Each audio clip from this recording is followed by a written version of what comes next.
अब किस प्रकार से वो काल तो पीछे पीछे रहता है। गुरु जितना भक्ति पर दृढ़ करने का प्रयास करेगा, काल भी तो उतनी ही तेजी से अपने एजेंटों में जो मर्यादा तोड़कर भक्ति भी करते हैं, भगत बनने का दिखावा भी करते हैं, उनके अंदर कुप्रेरणा करके भक्तों की टांग भी तो खींचेगा, क्योंकि यह कलयुग की पिछली पीढ़ी का दौर है। और इस ब्रह्मांड में 21 ब्रह्मांड में केवल 2 ही शक्ति हैं, दयाल और काल। तो दयाल तो अपना काम स्पष्ट रूप से हमें दिखाई दे रहा कर रहे हैं। पिछले 30 वर्षों से सत्संग कर दिए, हर प्रकार के धर्म कर्म की जानकारी दे दी। हिसार जेल में बैठकर भी दयाल अपना काम कर रहा है, आप और हमारे तक सत्संग भेज रहे हैं। बाहर उस दयाल ने साध संगतियां शुरू करवा दी अपना आशीर्वाद देकर। साध संगतियों से भी हमें काफी हिम्मत मिल रही है। तो दयाल जब अपना काम पूरा कर रहा है, तो काल को तो दयाल से भी ज्यादा चिंता है, दयाल से भी ज्यादा, क्योंकि हम 21 ब्रह्मांड के प्राणी उस काल की खुराक हैं। और अपनी खुराक को इतनी आसानी से कोई कैसे जाने देगा। तो वो तो सतगुरु से भी ज्यादा प्रयास कर रहा है, लेकिन करता हुआ दिखाई नहीं दे रहा। साम दाम दंड भेद घटिया नीति सूक्ष्म चाल चल रहा है, हमारी मर्यादा तुड़वा रहा है, हमें सतगुरु की रजा से दूर कर रहा है, सतगुरु की नजरों में गिरा रहा है। और किसके माध्यम से करेगा? आप और हमारे ही भगत भाई बहनों के माध्यम से करेगा। उस काल को भी इतना पता है कि ये तत्व ज्ञान लेने के बाद उन आत्माओं को संसार के व्यक्ति भक्ति से डगमग नहीं कर पाएंगे। अगर उनको भक्ति से डगमग करना है तो संगत माही कुसंगत उपजय, जैसे बन में बांस, आप घिस घिस आग लगा देकर बनखंड का विनाश। यानी वो काल प्रेरित आत्माएं खुद का तो मर्यादा तोड़ तोड़ के सत्यानाश करेंगी, अन्य भगत भाई बहनों का भी जो अभी ज्ञान में कमजोर हैं। क्योंकि भगत बेचारा विश्वासी होता है, भगत बेचारा भोला होता है, चाहे किसी भी संगत का हो, उसको आसानी से मूर्ख बनाया जा सकता है। और इसका नाजायज फायदा उठा लिया काल के दूतों ने, बाहरी क्षेत्र में काल के संतों ने, और संगत के अंदर काल प्रेरित उन भक्तों ने। और भगत बेचारे सूक्ष्म चाल को समझ नहीं पाए। हालांकि परमेश्वर ने प्रयास जारी रखा था बराबर, साध संगति के माध्यम से वीडियो बनाए जा रहे थे, समझाए जाते थे, सारे के सारे वो प्रमाण दिए जाते थे कि तुम क्या कर रहे हो, तुम कहां बैठ रहे हो, काल तुम्हें ठग रहा है, ये गुरु की मर्यादाओं के विपरीत है, ये कर्म भक्तों को शोभनीय नहीं है, इससे गुरु नाराज होता है। लेकिन आत्माएं भावनाओं में बह गई। तो अगला जो वीडियो है, इस वीडियो में काल किस प्रकार से भक्तों की मर्यादाएं तोड़वाता है और किस प्रकार से मर्यादाएं तोड़वाई गई। ये राजस्थान के अजमेर की एक रैली का वीडियो है, जहां पर राजपूत जो करणी सेना है, एक संगठन है, उस समाज का एक व्यक्ति था, आनंदपाल सिंह, गैंगस्टर था। उसका पुलिस ने एनकाउंटर कर दिया था। एनकाउंटर के बाद उसके समाज के लोग राजपूत करणी सेना के बैनर तले उसको शहीद का दर्जा दिलवाने के लिए धरना देकर बैठे थे। यह रैली की उन्होंने अजमेर में, और उसकी सीबीआई जांच की मांग कर रहे थे। और काल प्रेरणा से बिरानी आग में भगत समाज को सतलोक आश्रम मैनेजमेंट हरियाणा ने झोंक दिया। और उसी रैली का एक छोटा सा वीडियो है। जोधपुर का ये भगत है लक्ष्मण दास, जिसको शॉर्टकट में एलडी कहते हैं, एलडी, लक्ष्मण दास एलडी।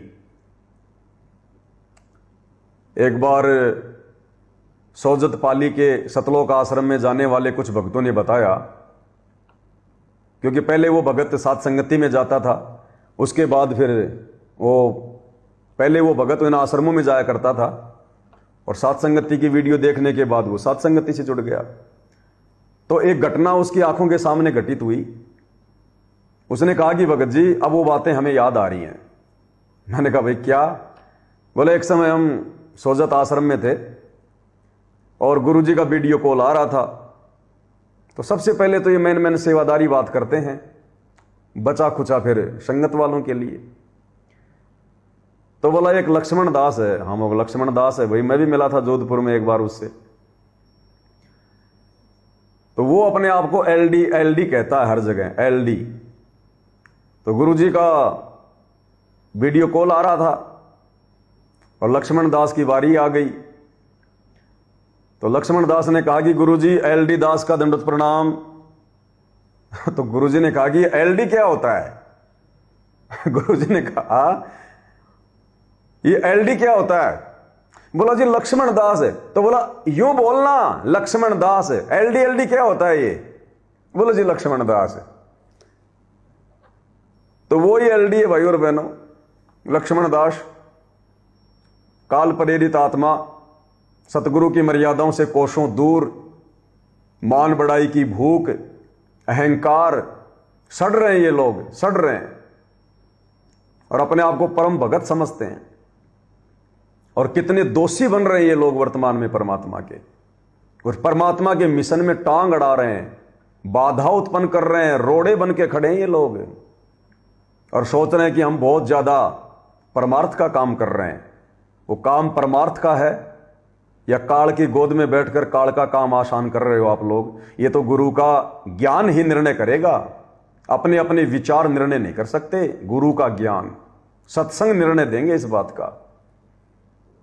तो उस रैली में सतलोक आश्रम वालों ने राजपूत करणी सेना की रैली में इस राजपूत भाई को ही खड़ा कर दिया, क्योंकि इसी के समाज के लोग रैली कर रहे थे और इसी एलडी को लक्ष्मण राजपूत को खड़ा कर दिया। 5 लाख रुपए दे दिए आश्रम वालों ने भगत समाज के ज्योति पाठ के कि वे लक्ष्मण दास ये तूने राजपूत करणी सेना वालों को स्टेज पर देने। तो भाई लेके माइक आ गया और क्या कुछ कह रहा है, कैसे इसने मर्यादा तोड़वाई, कैसे ये भी परमात्मा का दोषी बन गया, अपराधी बन गया, और क्या कुछ ये कह रहा है सुनते हैं।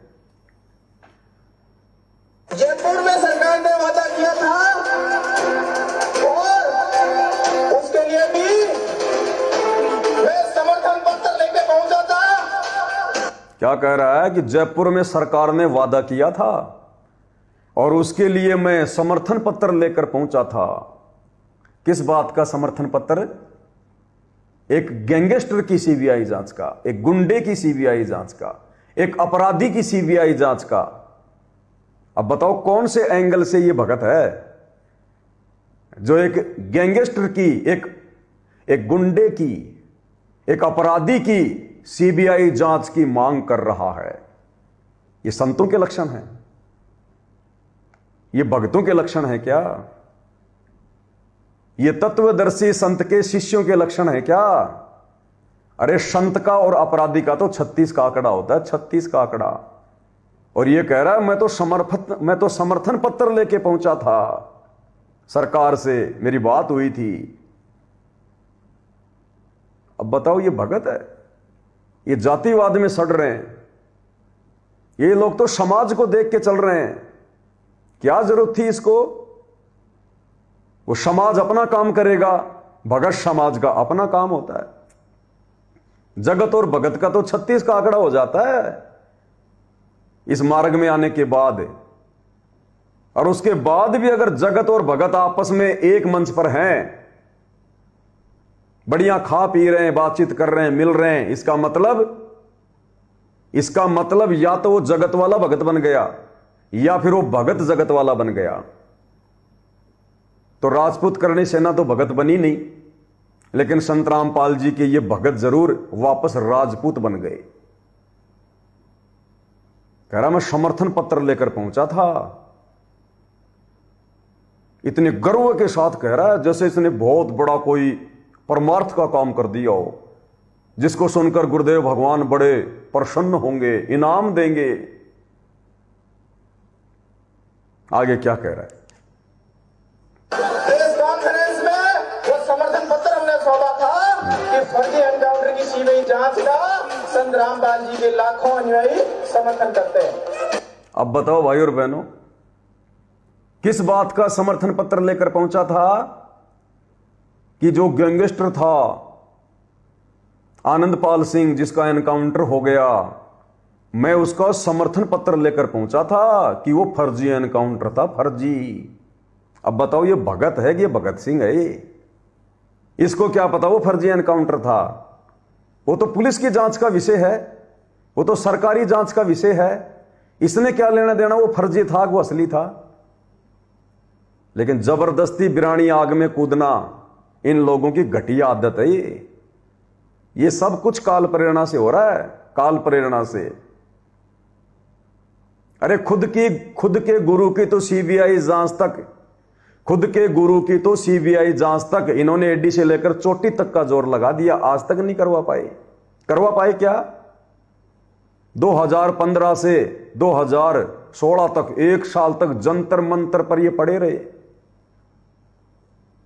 कितनी इन्होंने रैलियां निकाली, हर जिले में, हर तहसील में, डीसी को, एसडीएम को ज्ञापन सौंपे कि संत रामपाल जी की सीबीआई जांच कराओ, संत रामपाल जी की सीबीआई जांच कराओ। कितनी इनके वकीलों ने प्रेस कॉन्फ्रेंस की। ये आज तक अपने गुरु की तो सीबीआई जांच करवा नहीं पाए, और अब एक अपराधी की, एक गैंगस्टर की सीबीआई जांच करवाने में जुटे हुए हैं।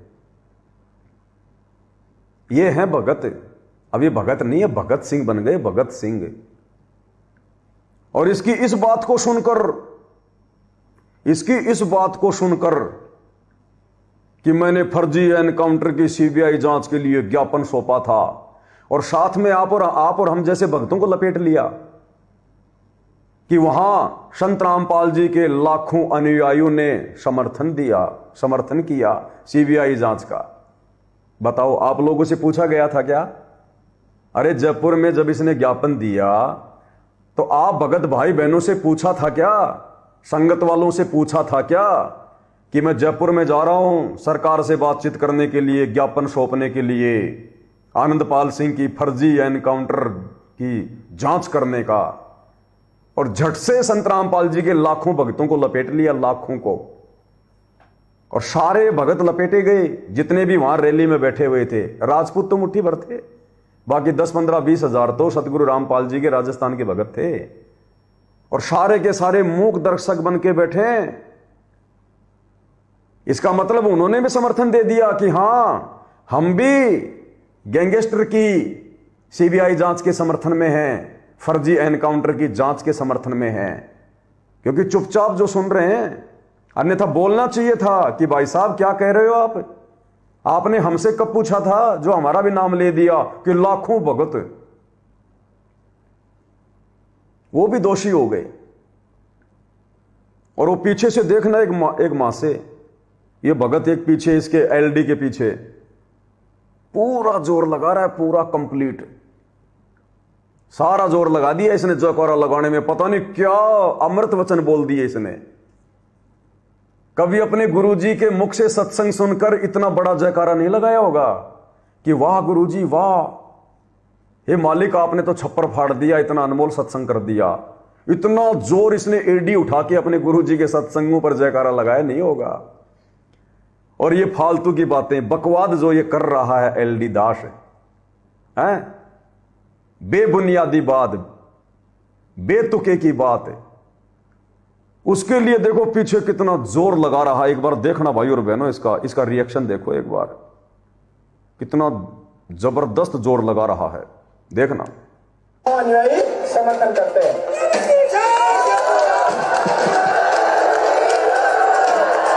भारत माता की, भारत माता की, मां पद्मावती की। अब भाई और बहनों, ये छोटी मोटी बातें नहीं है, आप और हम अध्यात्म में है। अध्यात्म में ये जो जय बोली जा रही है ना, ये मर्यादा तोड़वा दी गई संगत की। मर्यादा। भारत माता क्या है पता है तुम्हें? भारत माता क्या है? भारत माता की जय, भारत माता की जय। हम भारत देश में रह रहे हैं, हम भारत के नागरिक हैं। जब तक हम यहां रहेंगे ये हमारा देश है, नो डाउट। लेकिन इस अध्यात्म में आने के बाद, सतगुरु रामपाल जी से दीक्षा लेने के बाद हमारे एक एक वचन को यह काल पकड़ेगा। भारत माता की जय, क्या मतलब है इसका? जो सतगुरु रामपाल जी के भगत नहीं है वो तो लाख बार बोलेंगे भारत माता की जय, हमें कोई ऑब्जेक्शन नहीं है। लेकिन आप और हमारे लिए यह गुनाह है, अपराध है, अपराध। भारत माता क्या है? गुरुदेव भगवान ने बताया कि जैसे ये पृथ्वी है, इसकी भी एक देवी है, एक देवी के कंट्रोल में है ये पृथ्वी। जैसे चंद्र देवता, वरुण देवता, हर एक भूखंड का एक देव है, एक देवी है। इसी प्रकार ये जो पृथ्वी है, ये जो एक टुकड़ा है, इसकी भी एक देवी है जिसको भारत माता कहते हैं। भारत माता 33 करोड़ देवी देवताओं में एक देवी है जो इस पृथ्वी के ऊपर अपना आधिपत्य रखती है। अरे गुरुदेव ने सत्संग में क्या बताया? जब राजा सगड़ के 60,000 बेटे, उनको उनके गुरुओं ने बता दिया कि ऐसे ऐसे एक बावड़ी खोद दो, एक कुआं खोद दो, एक धर्मशाला बनवा दो, यज्ञ का फल मिलता है। वो 60,000 बेटे लेके सामान और जगह जगह उन्होंने धरती को खोद दिया, छेद ही छेद कर दिए। तो जो पृथ्वी की जो देवी है, उसने भगवान विष्णु से अर्ज की कि हे भगवान, इनको रोको, अगर ये इसी प्रकार से मेरे अंदर छेद करते रहेंगे तो परमेश्वर जमीन उपजाने के लिए नहीं बचेगी, भूकंप आया करेंगे, फिर ये तो बैलेंस बिगाड़ देंगे, खड्डे खड्डे कर देंगे। बताया ना गुरुदेव ने। तो ये अध्यात्म के अनुसार उचित नहीं है कि भारत माता की जय। हम लोग देखा करते हैं भारत का जो नक्शा है, भारत के नक्शे में एक देवी खड़ी है, पीछे उसके शेर खड़ा है, हाथ में उसने झंडा ले रखा है। वो कौन है? भारत माता। मैं आप भक्तों से पूछता हूं, क्या आप उसको दंडवत प्रणाम कर सकते हो? क्या उस भारत माता वाली उस फोटो को आप दंडवत प्रणाम कर सकते हो क्या? जिनको ज्ञान है वो नहीं करेगा कि भैया ये पृथ्वी की देवी है और हम हैं परम संत के भगत, हमने दंडवत केवल अपने गुरुदेव को करना है, किसी और को नहीं करना। तो जब उसको दंडवत नहीं कर सकते उस पृथ्वी की देवी को, तो उस पृथ्वी की देवी का जयकारा कैसे लगा देंगे? ये माता शब्द नहीं होना चाहिए। जैसे दास अपने वीडियो में, जब दास ये जगत वालों के लिए वीडियो बनाया करता था, तो दास क्या कहा करता था? जय जगत गुरु जय भारत। जय भारत माता की नहीं बोलता था, जय जगत गुरु जय भारत। परमेश्वर ने भारत की भूमि को धन्य बताया। इस भूमि को संभालने वाली जो माता है, जो देवी है, उसको धन्य नहीं बताया। ये भूमि धन्य है, धन भूमि, ऐसी कुछ वाणी है ना गुरुदेव भगवान की। धन जननी धन भूमि, ये भूमि धन्य है जिस पर आप और हमारा जन्म हुआ। क्योंकि परमेश्वर हमेशा अध्यात्म के लिए, आत्माओं को सतलोक ले जाने के लिए, अपने ज्ञान का विशेष तौर पर प्रचार करने के लिए भारत की भूमि को ही निमित्त बनाते हैं। तो ये भूमि धन्य है। लेकिन वो माता जो इसके ऊपर अपना कंट्रोल रखती है, 33 करोड़ देवी देवताओं में जो एक देवी है, हम उसका सीधा जयकारा नहीं लगा सकते कि भारत माता की जय, भारत माता की जय। ये आप और हम भक्तों की मर्यादा तोड़वाने का काम है फिर ये। और काल ने तो वही करवाना था भाई और बहनों, और उसने करवा दिया। अब विचार करो, बाकी भगत बेचारे क्या मर्यादा निभाएंगे? बाकी भक्तों को क्या ज्ञान होगा, क्या तत्व ज्ञान होगा, उनमें कितनी समझ होगी? जब उन भक्तों के ऊपर कंट्रोल करने वाले, आश्रम को संभालने वाले, नामदान सेंटरों पे जा जाके वहां से कैश को जो है कलेक्शन करने वाले, भक्तों की नो एंट्री करवाने वाले, एंट्री करवाने वाले, जब इन बड़े बड़े इन परम भक्तों की यह हालत है कि हम किसकी जय बोल रहे हैं? जय का अधिकारी केवल हमारा गुरु है, दूसरा कोई नहीं है।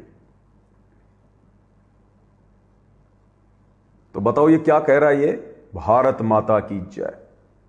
और खाली वहीं समाप्त नहीं हुआ, उसके बाद सुनो फिर आगे और क्या कह रहा है।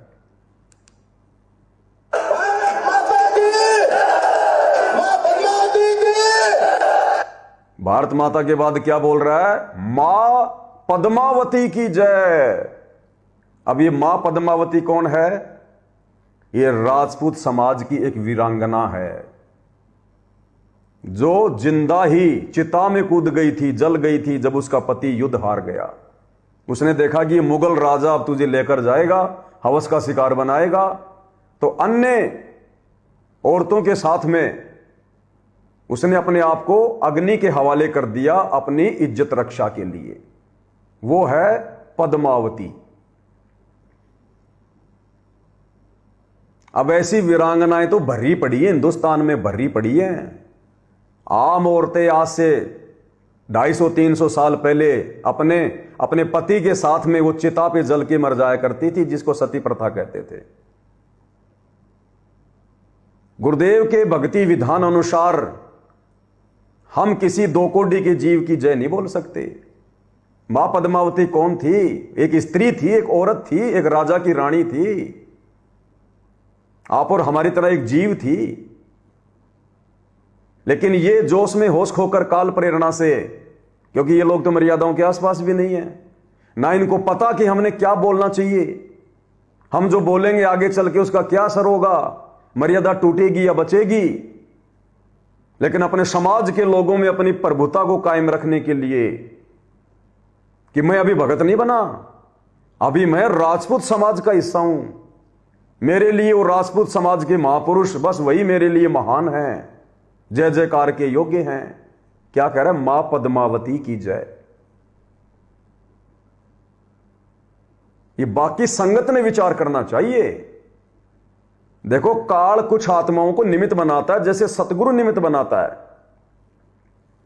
तो इसी प्रकार से काल ने इन आत्माओं को निमित्त बना रखा है, संगत में कुसंगत पैदा करने के लिए, भक्तों की मर्यादाएं तुड़वाने के लिए। तो ये तो वही करेंगे जो काल इनसे करवाएगा। इसलिए हमने अगर अपनी भक्ति सफल करनी है तो भक्तों को देखकर नहीं चलना। अगर भगत भी कुछ कह रहा है तो उन बातों को हमने सीधा सीधा अपने ऊपर लागू नहीं करना, अमल नहीं करना। जैसे ये कह रहा है मां पद्मावती की जय, और सारे भगत बोल रहे हैं हां मां पद्मावती की जय, ये गलत है। बीच में गुरुदेव के तत्व ज्ञान को रखो, नापो तोलो, विचार करो। भक्तों के पीछे अंधे होके मत चलो। भगत केवल मर्यादा तोड़वा सकता है तुम्हारी, इससे ज्यादा भगत के अधिकार में कुछ नहीं है, भगत के हाथ में कुछ नहीं है। तो मां पद्मावती की जय। सुनते जाओ।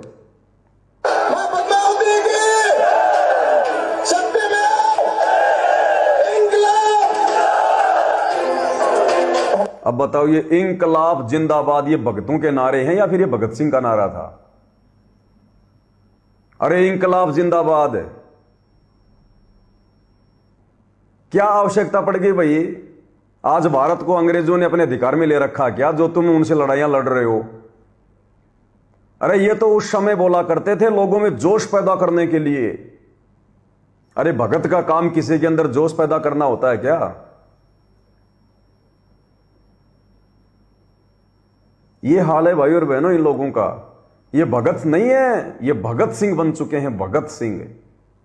इनका खून गर्म है, ठंडा नहीं है। भक्तों का खून ठंडा होता है, इनका तो खून गर्म है। और ये पोशाक भी राजपूतों वाली पहन के आया है स्पेशल। यहां पर स्टार, यहां पर स्टार, ऊपर जेब नीचे जेब, पोशाक भी स्पेशली राजपूत वाली पहन के आया है कि कोई मेरे ऊपर संदेह ना कर ले कि एलडी राजपूत नहीं होगा। ये सतगुरु का पूत नहीं है, ये राजपूत है, राजपूत। इंकलाब जिंदाबाद, ये भक्तों के नारे हैं क्या? गुरुजी ने कभी इंकलाब जय, इंकलाब जिंदाबाद के नारे लगवाए क्या? क्या हो रहा देख लो भाई और बहनों। लास्ट एंड फाइनल समय है ये, लास्ट एंड फाइनल। और ये ज्यादा नहीं, साल भर तक चलेगा। उसके बाद तो शायद आपस में भक्तों का मुंह भी देखने को ना मिले, क्योंकि तांडव मचेगा। फिर युग परिवर्तन का दौर अपनी चरम सीमा पे होगा फिर। तो ये मुश्किल से साल भर का समय गुरुदेव ने हमें और दिया है, क्योंकि ये दयालु परमात्मा है। ये मौका देता है कि हो सकता है संभल जाएं, सुधर जाएं, अब भी काल के जाल से निकल जाएं। तो गुरु को प्रसन्न करने का केवल साल भर तक का समय आप और हमारे पास में। अपने गुरुदेव से अपनी जाने अनजाने की गलतियों की माफी मांग के, और जरूरी नहीं है साथ संगति से जुड़ना। साथ संगति कोई संगठन नहीं है, साथ संगति कोई एनजीओ नहीं है, लेकिन साथ संगति के वीडियो देखकर आप जी अपनी मर्यादा बचाओ। गुरु जी के प्रति फिर से वो भाव पैदा करो जिन भावों को इन आश्रम वालों ने समाप्त करवा दिया है, मर्यादा तोड़वाकर, उल्टे काम करवाकर, गुरु को नाराज करवाकर। तो फिर से हम गुरुदेव भगवान को प्रसन्न कर सकते हैं मर्यादाओं में आकर। परमात्मा भक्ति और मर्यादा से ही प्रसन्न होता है, बाकी संपत्ति की उसके पास कोई कमी नहीं है। राजाओं को राज उन्हीं ने दे रखा है। 21 ब्रह्मांड के स्वामी ज्योति निरंजन को 21 ब्रह्मांड भीख में उन्होंने दे रखा है। वो हमारे धन से, संपत्ति से, इन चीजों से वो प्रसन्न नहीं होता। वो भक्ति और भाव का भूखा है, भक्ति और भाव का भूखा। भक्ति करे बिन भाव रे सो कोणे का जाए, साधु भूखा भाव का धन का भूखा नाई, जो कोई धन का भूखा साधु भी नाई। तो हमारे जो भाव, जो श्रद्धा जो गुरु जी के प्रति थी, उसको धीरे धीरे इन लोगों ने हमें मर्यादा विहीन बनाकर समाप्त करवा दिया। भगत से हमें भगत सिंह बना दिया। अब दोबारा से साथ संगति की वीडियो देखकर निष्पक्ष भाव से देखो, मन में अगर किसी भी प्रकार का अगर आप जी अगर मलाल रखोगे, छोटा सा भी, यदि फिर से अगर उसी प्रकार से राग द्वेष रखने लग गए छोटी छोटी बातों को लेकर, हो सकता है वो बातें सही हो लेकिन वर्तमान में आपको समझ में ना आ रही हो, तो पहले की तरह यदि तुम फिर से वही रिएक्शन करोगे तो बात नहीं बनेगी। ये लास्ट एंड फाइनल मौका है। ये एक बॉल पे 2 छक्के और जीवन में 2 मौके किसी भाग्यशाली को मिलते हैं। अगर आपको लगता है कि पवन दास जो बात कह रहा है मेरे समझ से बाहर है, हो सकता है वो सही हो, लेकिन सत्संग ना सुन पाने के कारण या किसी और कारण से आपको लग रहा है कि ये बात सही नहीं है, तो आप केवल पवन दास की उस बात को छोड़ दो कि कोई बात नहीं, मेरे हाथ में मोबाइल है, मैं यूट्यूब पर रोजाना वीडियो देखता हूं, जो मेरे मतलब का वीडियो नहीं होता मैं उसको छोड़ देता हूं, जो मतलब का होता है उसको ले लेता हूं। ये थोड़ी है कि मैंने अगर यूट्यूब पर मोबाइल में कोई बेमतलब का वीडियो देख लिया तो मैं मोबाइल ही फेंक दूंगा कि नहीं नहीं ये वीडियो क्यों आया। अरे जो मतलब के हैं उनको ले लो भाई। तो इसी प्रकार पवन दास से भी गलती हो सकती है, मैं भी जीव हूं, आप भी सोच समझ के चलो, सोच समझ के फैसला लो। और किसी कारण से मेरी कोई बात अगर आपको समझ में नहीं आ रही है तो साध संगतियां छोड़ना कोई समझदारी थोड़ी है। अरे पवन दास की जो बात गलत है या आपके समझ में नहीं आ रही उसको छोड़ दो भाई, मैं जीव हूं, गलती मेरे से भी हो सकती है, हो सकता है बाद में जाके मुझे समझ में आ जाए।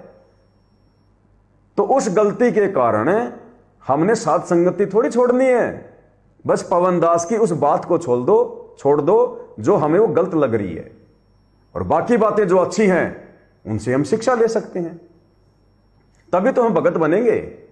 ऐसे अगर छोटी छोटी बातों पर छोड़ने लग गए फिर हम काहे की भगत बनेंगे। फिर हम तो साथ संगति में जो भक्ति क्रिया, हम तो यही कहेंगे भाई कि भाई परमात्मा के आशीर्वाद से होने की प्रेरणा से चल रही हैं। फिर भी आप लोगों को लगता है कि नहीं नहीं ये कुछ बातें ऐसी हैं जो हमारी समझ से बाहर हैं, आप उनको ना कीजिएगा। कोई दबाव नहीं है, आपसे कोई नाराज नहीं होगा, कोई गिलवा शिकवा नहीं है, लेकिन भाई बन के रहो, भगत बन के रहो, मिलके मालिक का प्रचार करो, सेवा करो। जो अच्छी है उसको आगे बढ़ाओ, जो बुरा है उसको छोड़ दो। मालिक भी तो यही कहते हैं ना, साधु ऐसा चाहिए जैसे सूप सुहाए, सार सार को गैले और थोता दे उड़ाए। जो छालना होता है ना, छालना भगत ने उसके जैसा होना चाहिए, उसको सूप कहते हैं। माता बहने गेहूं जो ज्वार बाजरा साफ किया करती थी यूं, तो उसमें से जो छिलके होते थे या कोई थोता बीज होता था उसको दूर भगा दिया जाता था, और जो अच्छा अनाज होता था वो अंदर रह जाता था। तो भगत का ये गुण बताया परमात्मा ने, साधु ऐसा चाहिए, यानी भगत को ऐसा होना चाहिए साधु ऐसा चाहिए जैसे सूप सुहाए, जैसे वो छालना, और सार सार को गहले, यानी जो मूल वस्तु है, कोई अच्छी बात है उसको कैच कर ले और थोता दे उड़ाए, और जो हमारी मतलब की नहीं है, हमें लगता है कि हमारी मतलब की नहीं है, उसको साइड में कर दो, और बाकी आपस में भाई बहन बनकर उसी प्रकार से प्यार प्रेम से लगे रहो। अरे गांव में किसी व्यक्ति की बातों से यदि हम सहमत नहीं है तो क्या गांव छोड़ के जाते हैं क्या? उस व्यक्ति की उन बातों से असहमत हो जाओ, बस इतनी सी बात है। तो संगत ने यहां भी विचार करना चाहिए। और ये लोग जो भी बातें कह रहे हैं, जो भी बातें बता रहे हैं, जबकि ये तो 2018 का वीडियो है, 18 के बाद तो इन लोगों ने पहाड़ जैसी गलतियां कर दी, पहाड़ जैसी गलतियां। तो संगत ने विचार करना चाहिए। अब विचार, अगर इनका कोई एक भी कर्म अच्छा हुआ हो आज तक, एक भी कर्म सिवाय ज्ञान प्रचार के, ज्ञान प्रचार को तो मैं कहूंगा कि अगर इनको आने वाले समय में आश्रम वालों को देखो, जो गलतियां ये कर रहे हैं, जिस राह पर ये चल रहे हैं काल प्रेरणा से, अगर इसी प्रकार ये चलते रहे गुरुदेव के हिसार जेल से बाहर आने तक, तो भाई और बहनों मोक्ष से तो ये वंचित रहेंगे। हो सकता है जो दान पुण्य ये कर रहे हैं, जो भंडारे कर रहे हैं, ज्ञान प्रचार कर रहे हैं, इस चीज का परमात्मा इनको प्रतिफल देगा, और इसके प्रतिफल में परमात्मा इनको सतयुग में एंट्री दे देगा। युग परिवर्तन के बाद परमात्मा इनको सतयुग में एंट्री दे देगा, यानी युग परिवर्तन में संगत का ज्यादातर विनाश नहीं होगा, जैसे जगत वाले लोग मरेंगे। तो इतना तो इनको क्रेडिट मिलेगा ज्ञान प्रचार का, ये भंडारे वंडारे का, इनका केवल सतयुग में ये लोग एंट्री ले लेंगे। लेकिन भाई और बहनों मोक्ष से वंचित रहेंगे, मोक्ष से, क्योंकि गुरुजी के आने के बाद तो फिर सभी भगत बन जाएंगे, फिर तो जैसा गुरुजी कहेंगे वैसा ही सब करने लग जाएंगे। परीक्षा तो वर्तमान में है, उनकी गैर हाजिरी में उनके ज्ञान को आधार बनाकर हमने परीक्षा देनी थी, धर्म कर्म करने थे, मर्यादाएं निभानी थी। ये हमारी परीक्षा कि बच्चों सपोज करो तुम त्रिकुटी पर हो, अब गुरुजी बैठ गए हिसार जेल में, संगत को अकेला छोड़ दिया, काल को भी खुला छोड़ दिया, काल भक्तों की परीक्षा ले रहा है। क्योंकि जब भगवान का और काल का एग्रीमेंट हुआ था तो काल ने क्या कहा था कि परमात्मा जो दृढ़ भगत हों, जो आपके ज्ञान को समझें, उनको सतलोक ले जाना, जो कमजोर हैं उनको छोड़ देना। तो परीक्षा कौन लेगा, कौन कमजोर है और कौन मजबूत है? काल लेगा ना। तो काल को गुरुजी ने फ्री छोड़ रखा है कि भैया ढंग से तोड़ मरोड़ के देख ले, गण की चोट मार मार के देख ले, जो मेरा हीरा होगा पक्का उसको तो तू वैसे कुछ नहीं कर पाएगा, और जो कच्चा है जरा सा भी जो क्रिच हो गया उसको ले जा, वो कबाड़ है, मेरे काम का नहीं है, फिर देखेंगे कभी। तो काल प्रेरणा से हम भक्तों की परीक्षा के लिए इन सारी घटनाओं को अंजाम दिया जा रहा है। मां पद्मावती की जय, भारत माता की जय, गुंडों की सीबीआई जांच का समर्थन, भक्तों के ज्योति पाठ और दान का पैसा है, भक्तिहीन प्राणियों को चंदे के रूप में देना। इसीलिए तो भगत समाज बेचारा बौखला रहा है, इनकी बुद्धि में कोई बात नहीं आ रही, क्योंकि मालिक का आशीर्वाद नहीं है, और गुरु के आशीर्वाद के बिना ज्ञान योग नहीं खुलता, और ज्ञान योग खुले बिना बातें समझ में नहीं आएंगी, क्या सही और क्या गलत है, मैं क्या कर रहा हूं। तो भगत समाज ने विचार करना चाहिए।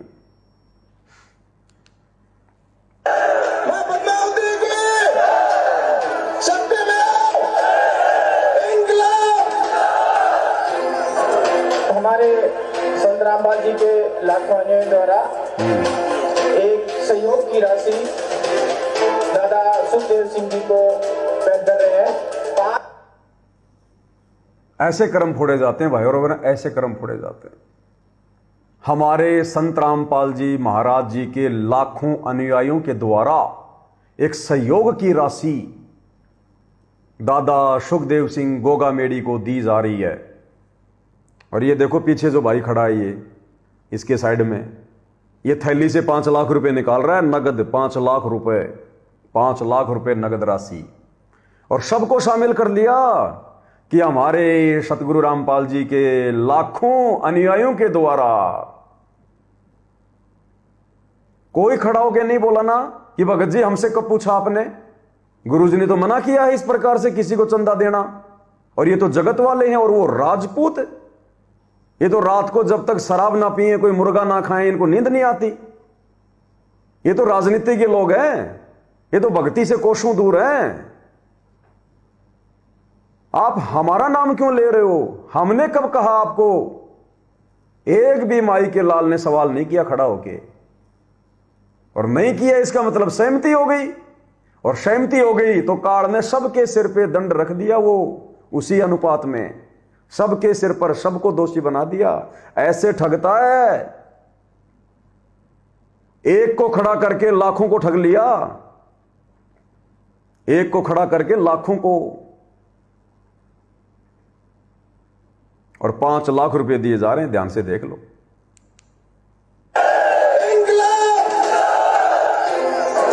हमारे संत रामपाल जी के लाखों अनुयायियों द्वारा एक सहयोग की राशि दादा सुखदेव सिंह जी को भेंट कर रहे हैं।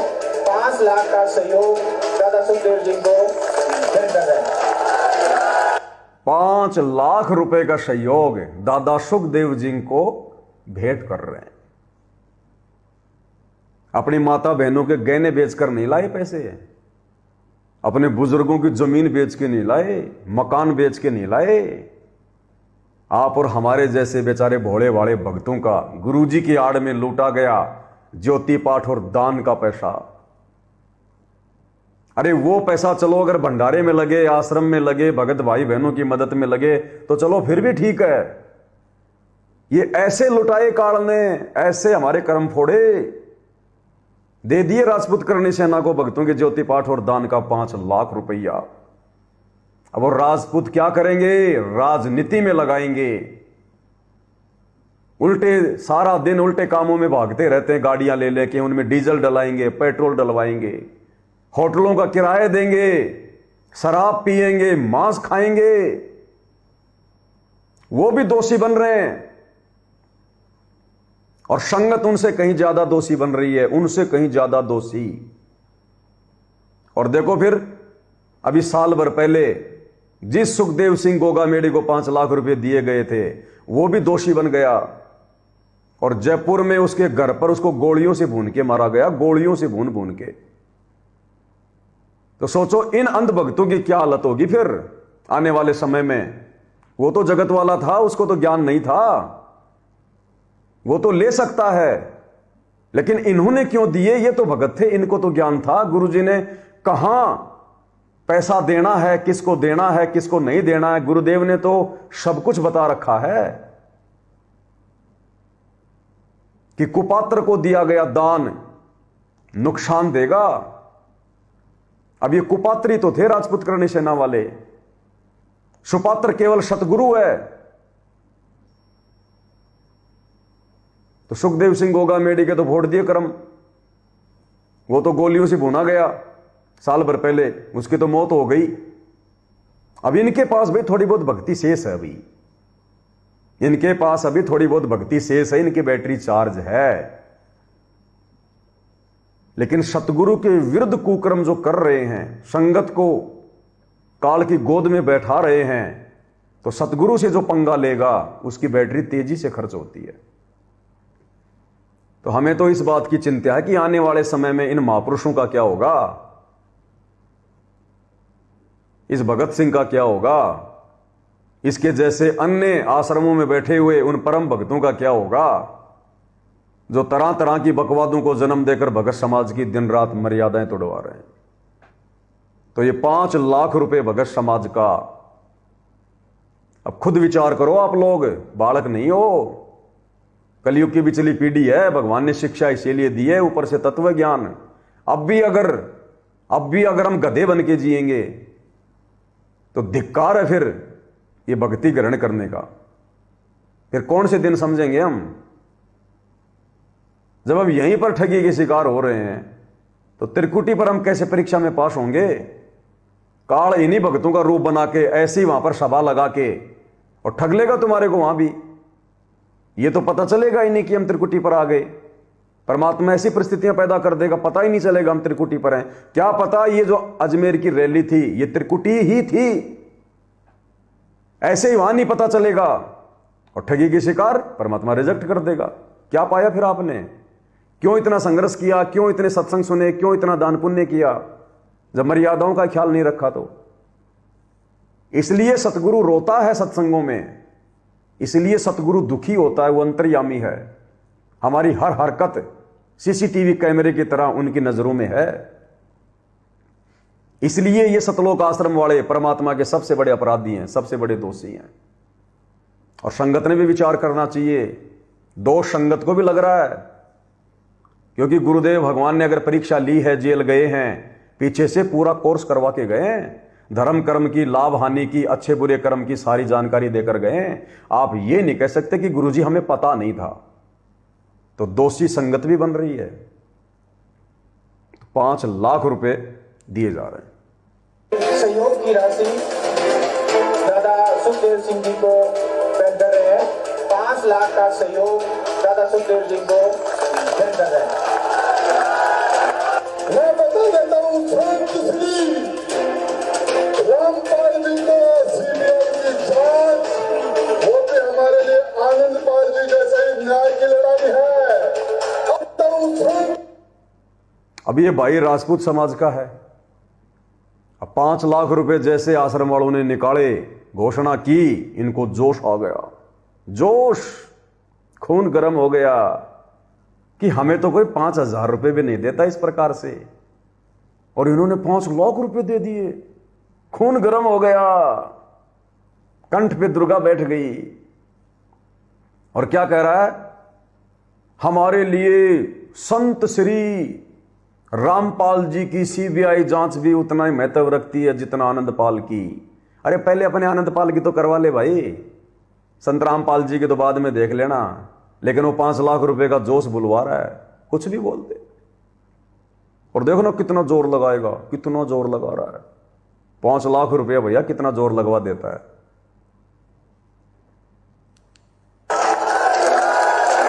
मैं बता देता हूँ, रामपाल जी को सीबीआई की जांच, वो भी हमारे लिए आनंदपाल जी जैसे ही न्याय की लड़ाई है। आप लोगों ने ये जो 5 लाख रुपए, ये जो भामाशाह के रूप में, ये राणा प्रताप के रूप में जो लड़ाई लड़ने वाला घास की रोटी खा के सुखदेव सिंह जो लड़ाई लड़ रहा है, और जो 5 लाख रुपए का जो आशीर्वाद जो अपने भामाशाह के रूप में देते हैं, उसका आपको नमन करते हैं हम। देखो ये भी मर्यादा तोड़वा गया भक्तों की, और मूर्ख संगत बैठ के सुनती जा रही है कि ये जो 5 लाख रुपए भामाशाह के रूप में, भामाशाह कौन होता है, दानदाता, भामाशाह के रूप में आपने हमें जो आशीर्वाद दिया है, ले लिया ना आशीर्वाद।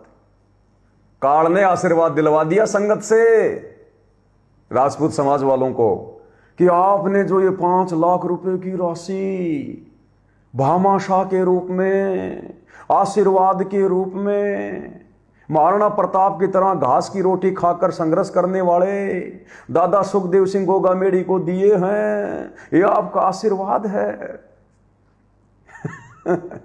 देखो ना, काल ऐसे ठगता है, ऐसे। कंठ कमल में बसे अविद्या, ज्ञान ध्यान बुद्धि नाश ही। एक भी मूर्ख ने खड़ा होके नहीं कहा कि भैया ये तुम क्या बोल रहे हो, हमने कौन सा आशीर्वाद दे दिया। एक ने भी खड़ा होके नहीं बोला। इसका मतलब समर्थन कर दिया कि हां, हमने भामाशाह के रूप में 5 लाख रुपए दे के राजपूत समाज को आशीर्वाद दिया है। दोबारा सुन लो भाई, मैं कुछ अपनी तरफ से नहीं बोल रहा, कहीं सोचे भाई अपनी तरफ से बोल रहा है।